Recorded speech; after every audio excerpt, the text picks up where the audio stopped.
Hi, welcome to Life Coach TV. I'm Laurie Lawson, and I'm filling in for Dr. Mariana Lead, who usually is hosting this show. She's on assignment for the next couple of weeks with New York University. With me, I have one of the most exciting coaches, I'm going to dare say, in the United States, Ken Zaretzky. There's a few reasons why this gentleman is so special. He is, first of all, one of those very unique people who can claim to be a six-figure coach. He's very successful. I think his current caseload is about 60 clients, and he manages to jumble them all around and take care of everyone. And he's also written a couple of very fascinating books. One is Coaching 101, How It's Done. And the second is When Coaching Isn't. And I might have mangled that first title up, but he's going to tell you all about it. The most unique thing about Ken is that he is more than willing to share his secrets of success. So we are delighted that he has decided to join us from, he's come in from Chicago. He's not in Chicago. He's right here with me. And tell us some of his secrets and hopefully, get us to sort of bask in his success and take some of his tips. So Ken, the most fascinating thing that I found was your book is very short, very concise, and full of tips. Can you give everybody an idea of Coaching 101, How It's Done? Just sort of a synopsis of what the book is about? Well, the book is called How It's Done 101. Okay, sorry about that. No, that's okay. I was close. Yeah. That's all right. You were very close. In fact, you asked me to correct you, so I did. There, I appreciate it. It's about succeeding as a coach, not by anything in particular that you do, but by who you become and who you be. Okay. That's pretty revolutionary here, because we've all been to our coaching schools and we've all learned the procedures and the techniques and the tools, but you're telling us that caution to the wind, first develop yourself and become the coach that's going to be connecting with the client. Is that what you're telling us? A coach who buys into a few principles. One is the kind of person you have to be. Okay. Another is who you have to be and how you have to hold yourself for your clients. Okay. Will be successful. Now, I don't have a program like Andrea Lee's program or like Michelle Chabnell's Coach and Go Rich. What I have is actually a mindset. Okay. With that mindset, any one of those programs, and those are both excellent ones, and there's a few others that I think are excellent too, any program you use will work better for you than it would have worked without it. Okay. Oh, okay. But you're saying in your book, you don't necessarily have step one and then move to step two. It's like yours is more of develop your mind and be very clear about what it is you want to do, and then use the procedures and the techniques to It's on the Zen of coaching practice development. Okay. It's not, I like Zen. It's not what to do, it's how to be. Even more, who to be. Okay. Okay. And this is, when did you develop this? Is this something you just, how did you develop this? Let me ask you that. Is this something that you just said, okay, I'm going to be a coach and I'm going to take it, this is how I'm going to do it, or was it trial and error, or did you suddenly go one day, hey, this is working, going to, or all of the above? What I wanted to be was a rock star.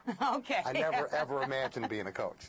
I don't think any of us did, actually, but here we are. Yes. But I was, I had a talk that How It's Done 101 came out of, that I was talking around the Midwest. I talked about it with coaching organizations around Chicago. I talked about it in Madison, Wisconsin. Anyway, I had spoken with ICF Madison. And I'm driving home from that speaking engagement. It's about a 3.5-hour drive to Chicago. And what's going through my mind is, my God, I ought to write a book on this stuff. So you got to imagine the scene. I had this yellow pad of paper next to me in the car. And I wrote down an outline of 14 points.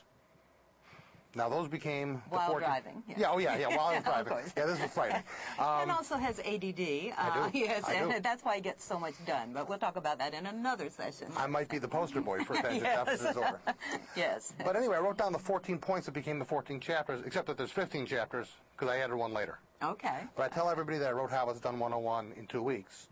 On in a the way, way home. no. I wrote I wrote each of the chapters every night, except that this was stuff that was bouncing around in my mind for a few years. Right. I made a significant income the very first year that I coached. I didn't realize that all other coaches didn't do that. And I actually didn't realize there were very many other coaches. I thought I was sort of almost the only one. It turned out there was a much broader industry that I found out about later. But I tell people I succeeded because I was basically too stupid to realize it couldn't be done. Okay. Whatever works. Absolutely. Yeah. But I think what is probably what's so delightful about the book is that you really can read it in one setting. There's no. Oh, it's bathroom reading. Yes, exactly. How many bathrooms you got at home? Only one. Well, I'm a New Yorker. You just need one copy. Yeah. Okay. Right. Yes. But it's just very concise, and there's no.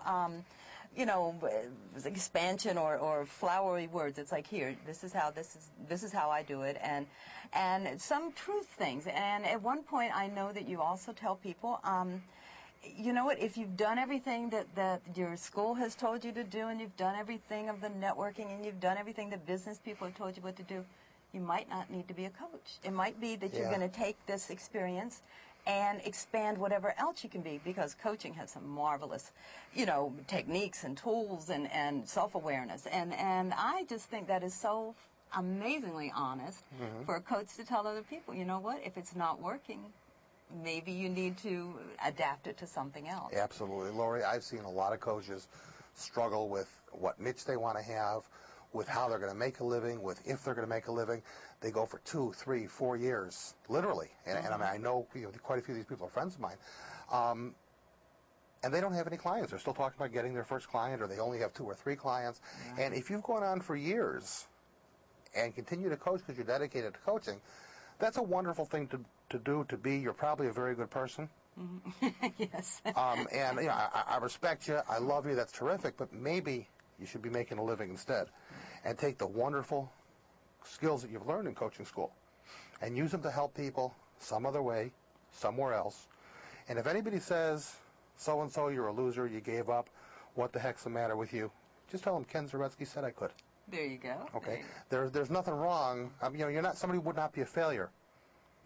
No. For giving up on something that just wasn't working for them. I don't think you can go through the coaching experience and the training and not come out a better, more aware person, first of all. So you're already a winner. But it's like, when is the last time that you've heard, or when is any time that you've heard someone say that? So, I mean, if nothing else, you have to admire this gentleman for being honest enough to say what we probably all feel. But that is not saying that you should give up. I mean, there are, because Mr. Zaretzky has many secrets and tricks that he can tell you about. Let's give them your website right now, so we don't forget that, and you can learn all about things that he's doing and new groups that he's starting and everything. What is your website? Well, I've got 39 of them, but The easy one, the one that they'll remember. Yes. www.howitsdone101.com. Perfect. That's how it's done, the words, 101, the letter. Okay. .com. And from that, that's a site on my book. But from that site, it links to every other website I've got. Okay. And you can also, you see our website at the bottom end of this screen, and you can also find out more about Ken there too. But okay. So now that we've talked about what coaching is, the next on the thing, of course, because we just never know what this gentleman's going to do, is... What coaching isn't? Yes, his new book, What Coaching Isn't. It's like, would you like to tell us about that? What coaching isn't is about very outside-the-box ways that I have coached clients in the past, where most coaching schools, most coaches would not recognize it as coaching. However, it's some of the best coaching and the most powerful coaching I've ever done. A lot of people get it in their minds that coaching is about what you say to your clients. Right. And coaching isn't about what you say to your clients. It's what you provide for your clients. It's what you inspire your clients to do. It's what you help your clients become, whether it's by talking to them or not. And I was telling you a story over dinner. Can you give us can you shorten that a little bit and give us a quick example? Because that was fascinating. And then when you asked me, is that coaching, I had to really think about it. It's like, okay. Yeah, this was about the most powerful coaching I think I've ever done without ever saying a word. And this was with a client. Amazing. This was with a client who wouldn't talk to me. Yes. Okay. Yes. I have a client who I've had for many years. I refer to her as my favorite. A lot of people, it's kind of funny because I show up in different parts of the country, and people ask me how my favorite's doing. I mean, she's getting famous, and nobody knows what her name is. But she is 18 years old. I've coached her since she was 14. About a year ago, or this fall, she decided for a variety of reasons that she didn't want to talk to anybody. She didn't want to come out of her room. She didn't want to go to school. The rapport I have with her is stunning. It's an amazing rapport. And after 4 or 5 days, she stopped talking to me, too. And that's when I realized there was a problem, because usually she'd talk to me no matter what else is going on. So I would call her, every night, and she wouldn't talk to me. And then, you know, on Thursday nights, I usually get together with her.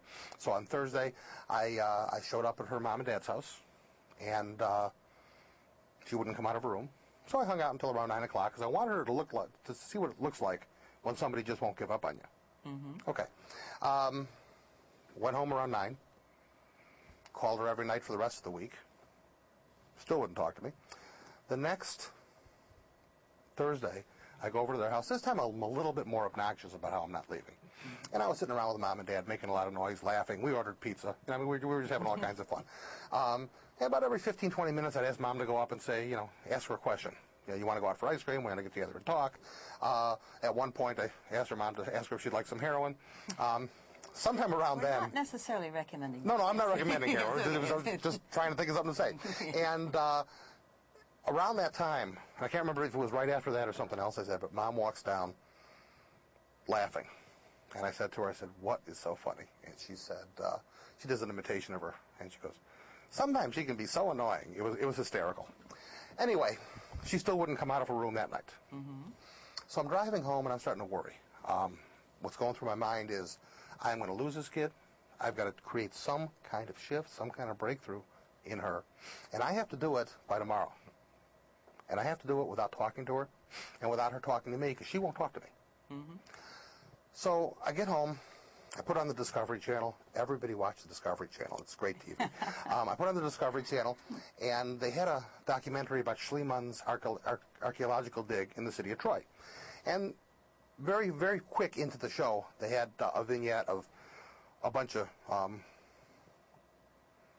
guess it was Greeks, or whoever the opposite of the Trojans were, pushing the Trojan horse full of soldiers into the city, up to the front of the city of Troy, and then the Trojans came and brought it in.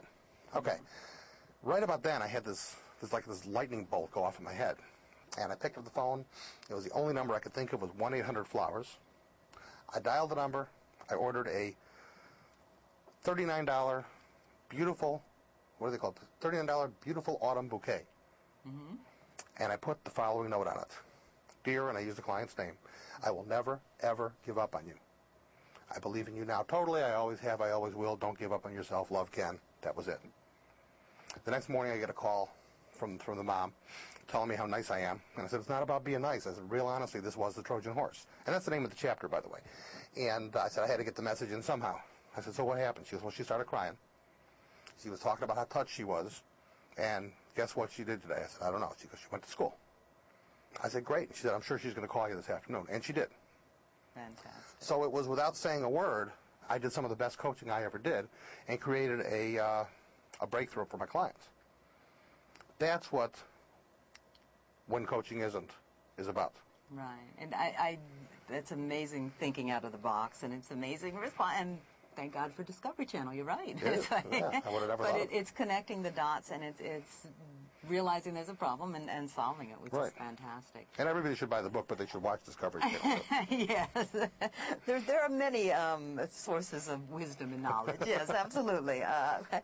Well, as long as I have this gentleman here who has just so many off-the-wall techniques, we thought what might be a little fun is busting a few of the coaching myths. Now, this is a little dangerous. We just don't know what Ken's going to say, and I'm going to...